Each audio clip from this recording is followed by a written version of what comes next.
everybody. Karen Roby here for Tech Republic with Jesus Vigo, and we're talking about, more people than ever, of course, are working at home right now, being forced to work remote as a result of the situation that we're in, of course, with the COVID-19 and trying to deal with that. And Jesus, there's so many different facets. When you talk about working remote, there's for some people, this is something they've done before, and it's really no different. For others, this is the first time they've ever worked out of their house and not, gone to an office, which is such a huge change. So there's so many things involved in this. And I like that you put this article together, kind of addressing all of it. So, starting from the top, just the technical end involved, it can be overwhelming. Yes, yeah, definitely. There's the technical tools that we need to kind of abide by to work safely.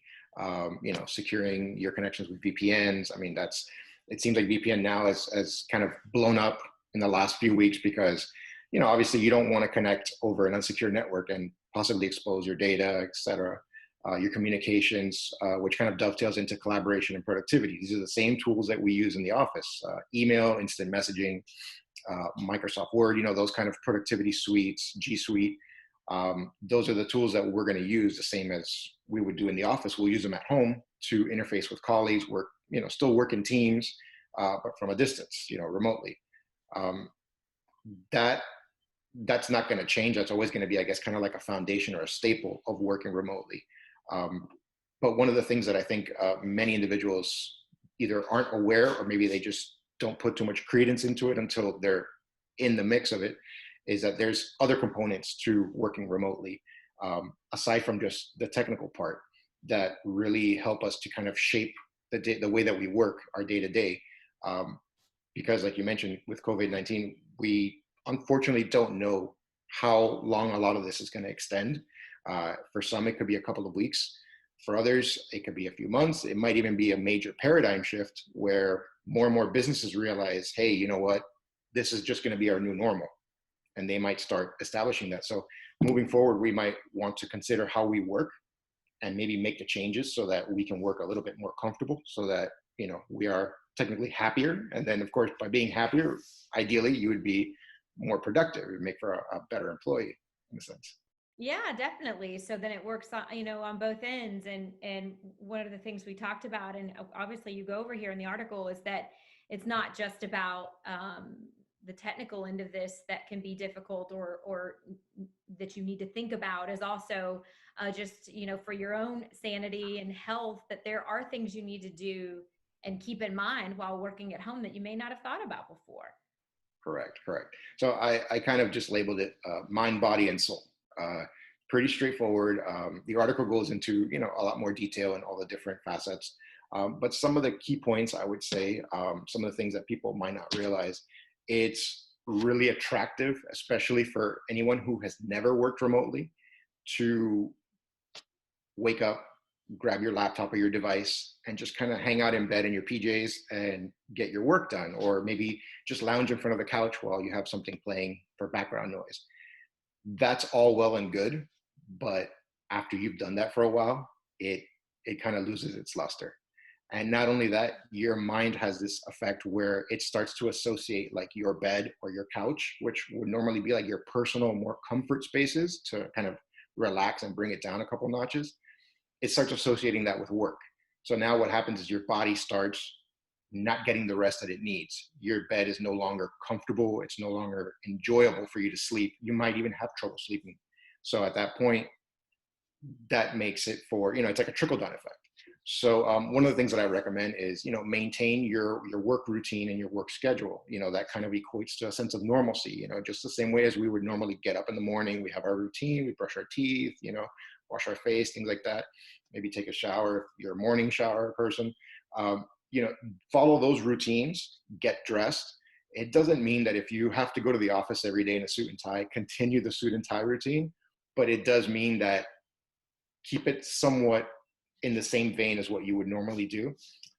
That also helps with, establishing a boundary between your work on one side and your personal on another, because at the end of the day, again, these are going to start to blend, especially if you're working from home. And given everything that's going on with the number of closures of different, what they call non-essential businesses and whatnot, there's not really a whole lot of room to escape to. And that's going to present itself in a myriad of different ways. Just things like that, taking breaks, very important.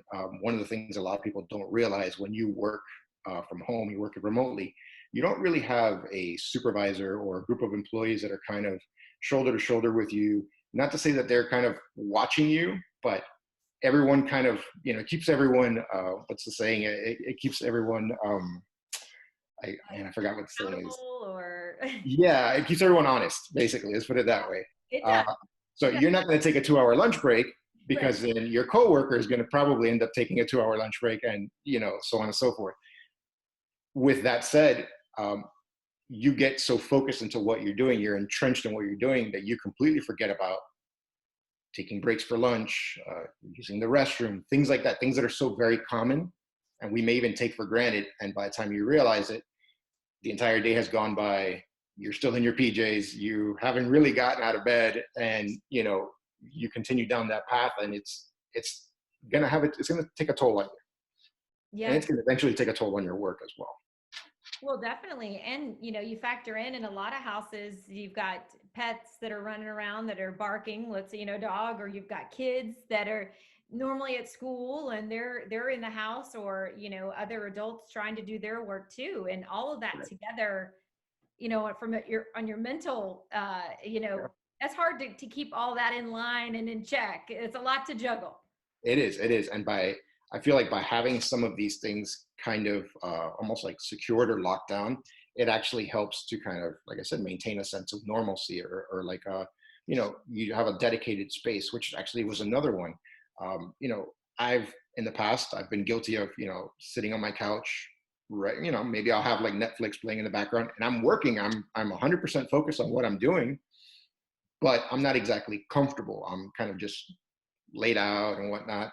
And the thing is that after a period of time, now I no longer want to sit on the couch. But then it's like, where am I going to go? Am I going to go to the bed? So one of the things that I recommend is to have a dedicated space for work. It doesn't necessarily mean you have your own office with a door, you lock it, and you're in there and you're working. If you have that, great. But if you don't, then some kind of concessions can be made, but have something that hey, when I'm here, if I'm sitting at this desk, or if I'm in this part of the kitchen, that's my little cave, my work cave.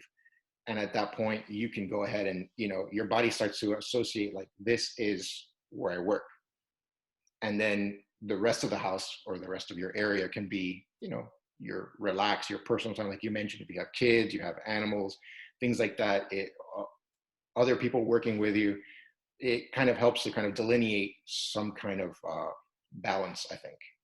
Yeah, definitely. And that's, really important. And certainly those that are in a little bit of a warmer climate, getting out to take a walk around the block, that kind of thing. I found the days it's raining here, it's harder, but when it's been warmer and dry, just getting out and taking a little lap it can make a big difference.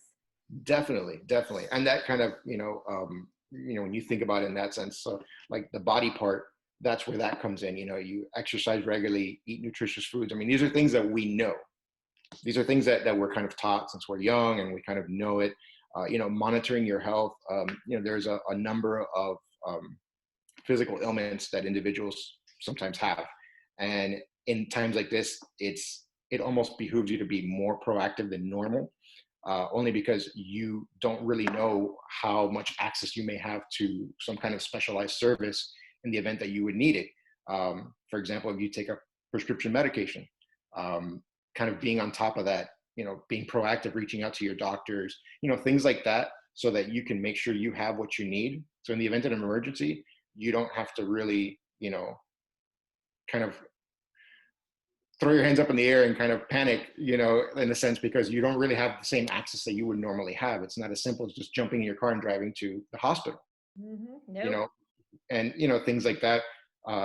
Eating regularly, eating regularly, period. That's kind of goes back to what we were talking about with the mind part, not taking breaks. You might forget to eat, I didn't have breakfast this morning, to be quite frank with you. So Oh, it's one we're of the those. opposite here. I seem to eat a whole lot more being sitting home. Either way. Yeah, yeah. But those kind of things, they also help to keep you healthy, physically healthy. Right. And that's a big part of it, And I feel like the last point was something that you had actually mentioned about being at home and having everything, kind of at once, and it's kind of hard to concentrate, or to, be in that right mind frame to get things done. I kind of feel like that's where the soul component comes in. The soul component comes in. It's things that you can do to kind of keep your wits about you. Um, and again, prefacing with the fact that there are so many restrictions out there now. So if you were the kind of person that you're a gym rat and you go to the gym every day for a couple of hours, well, even if your gym is open, I don't know if you'd really want to go to the gym right now.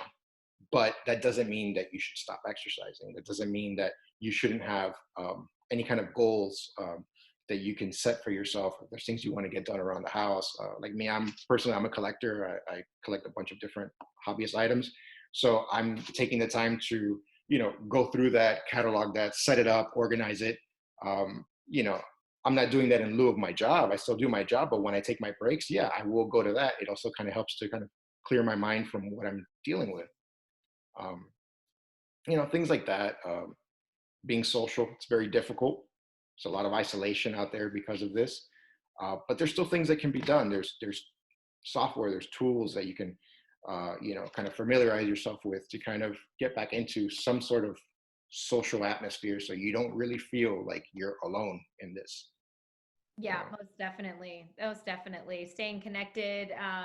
And like you said, we'll have to be, pretty creative about how we do some things now, because it's not as easy as jumping in your car and going to the gym or going to your doctor's office or whatever it may be. So forcing us to be more creative and think out of the, outside of the box and those things.